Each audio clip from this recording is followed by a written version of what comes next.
कभी कहते हैं कि अब ट्रंप आएगा तो वो हमारी जान छुड़ाएगा। इस्लामाबाद में तोड़ फोड़ की, उन लोगों को आप हीरो बना रहे हैं, उनको हार पहनाए गए, उनके लिए इनाम का ऐलान किया गया, छुट्टियां दी गई। एक तरफ ऐसी वज़ीर आला है जो हर रोज़ किसी नए प्रोजेक्ट का संगे बुनियाद रखती है, आगाज़ करती है, या किसी प्रोजेक्ट को आगे बढ़ाते हुए उसकी कारकर्दगी का जायज़ा लेती है।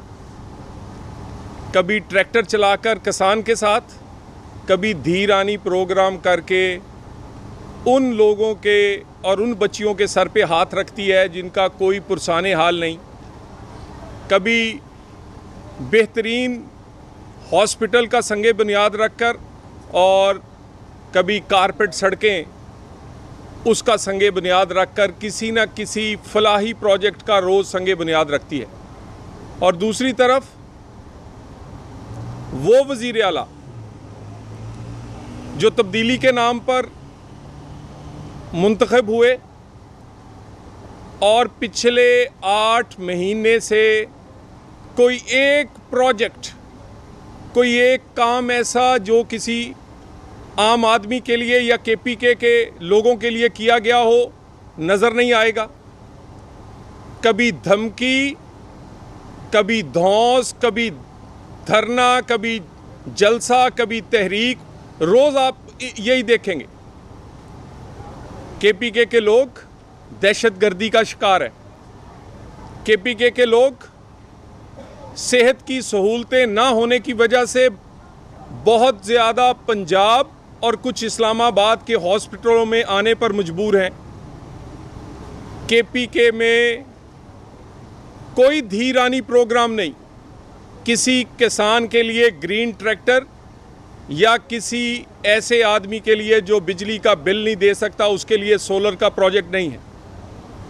और तो और जो सबसे अहम बात है कि जब आप वज़ीर आला बनते हैं तो ये आप हलफ देते हैं कि आप अपने सियासी और ज़ाती मुफाद को अपने सरकारी काम में नहीं लेकर आएंगे। जो सहूलतें भी, वो सरकारी गाड़ी हो या सरकारी मुलाजमीन, वो वज़ीर आला का हुक्म इसलिए मानते हैं कि उन्होंने लोगों के फलाह का काम करना होता है। ये नहीं हो सकता कि आप अपनी उन सरकारी गाड़ियों और सरकारी मुलाजमों समेत वफाक पर हमलावर हों। वफाक पे हमला जब करें तो खुद दुम दबाकर भाग जाएं। कहते तो आप ये थे कि मैं सीने पे गोली खाऊंगा, लेकिन पीठ दिखाकर भाग गए। आपके सरकारी मुलाजम, सरकारी गाड़ियां और तो और बानी पीटीआई की बहनें भी आप वहां गिरफ्तार करवा के चले गए। और उसके बाद ये जो सरकारी मुलाजम या मुजाहिरीन गिरफ्तार हुए, जो चढ़ाई वज़ीर आला केपीके ने की, उससे ना सिर्फ बेशुमार नुकसान हुआ बल्कि वहाँ पर एक सिपाही जो अपनी ड्यूटी कर रहा था, पुलिस कांस्टेबल, वो भी शहीद हुआ। जिन लोगों ने शहीद किया, जिन लोगों ने तशद्दुद किया, जो गिरफ्तार हुए, उनको जब ज़मानत मिली तो केपीके हाउस में उनको हार पहनाए गए, उनके लिए इनाम का ऐलान किया गया, छुट्टियां दी गई और उनकी हौसला अफजाई के लिए कहा गया कि आपको 1 स्टेप प्रमोशन दी जाएगी। यानी आपका रवैया ये होगा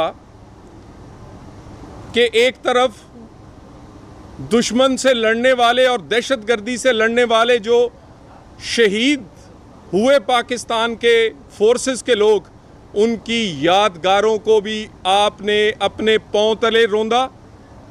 और जिन लोगों ने पुलिस कांस्टेबल शहीद किया, इस्लामाबाद में तोड़ फोड़ की, उन लोगों को आप हीरो बना रहे हैं। करना क्या चाहते हैं? क्या मैसेज देना चाहते हैं? और आप समझते हैं कि वफाकी हुकूमत के पास ऑप्शंस नहीं है, वफाकी हुकूमत के पास और कोई रास्ता नहीं है।